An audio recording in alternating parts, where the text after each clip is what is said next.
Que Dieu notre Père et le Seigneur Jésus-Christ vous accordent la grâce et la paix. Amen.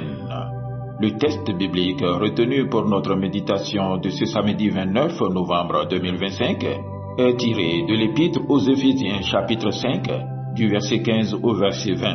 Le thème de ce jour est intitulé comme suit: Vie dans la plénitude du Saint-Esprit. Prions. Seigneur, ouvre nos yeux pour comprendre ta parole. Ouvre notre cœur pour la recevoir. Ouvre notre vie pour qu'elle y porte du fruit. Par ton Esprit Saint, éclaire-nous maintenant. Au nom de Jésus-Christ. Amen.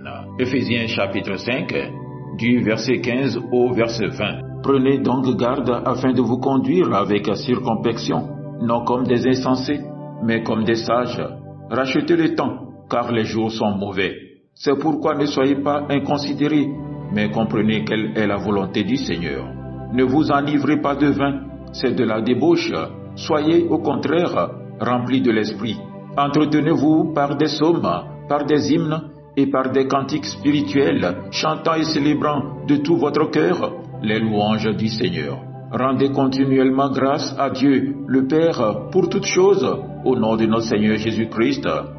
Amen. Bien-aimés dans le Seigneur, dans Éphésiens chapitre 5 du verset 15 au verset 20, l'apôtre Paul invite les croyants à adopter un style de vie qui tranche avec celui du monde. Il ne s'agit pas seulement d'éviter le mal, mais de marcher dans une sagesse inspirée par Dieu, dans une présence divine qui transforme. Vivre dans la plénitude du Saint-Esprit n'est pas réservé à une élite spirituelle. C'est une invitation pour chaque disciple, chaque jour. L'apôtre Paul commence par ces mots: Veillez donc avec soin, soyez sages. Il nous rappelle que la vie chrétienne n'est pas un automatisme, mais un choix quotidien. Les jours sont mauvais, dit-il, mais c'est justement pour cela que Dieu nous donne sa lumière pour discerner. Mais comment marcher avec sagesse dans un monde qui nous tire dans toutes les directions? L'apôtre Paul répond en parlant d'une source intérieure. Ne vous enivrez pas de vin, mais soyez remplis de l'esprit.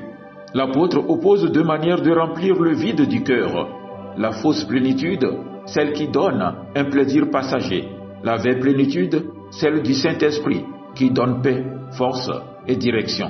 Être rempli de l'esprit n'est pas un événement isolé.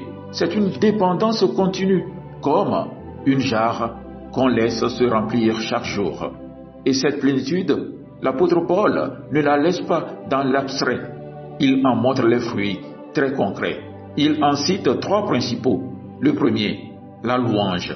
Parlez-vous par des psaumes, des hymnes.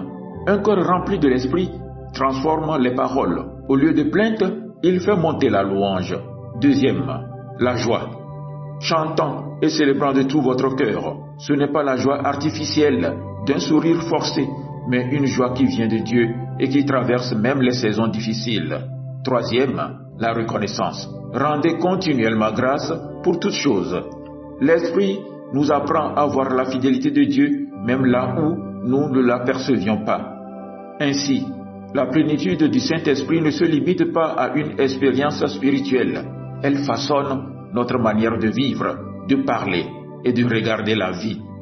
Chers frères et sœurs, l'apôtre Paul nous invite à une vie intentionnelle, remplie, transformée. La plénitude du Saint-Esprit n'est pas un poids, mais un don offert à tous ceux qui ont soif.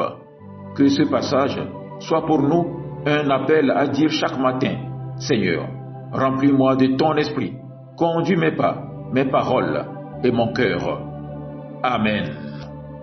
Agréable journée à vous tous.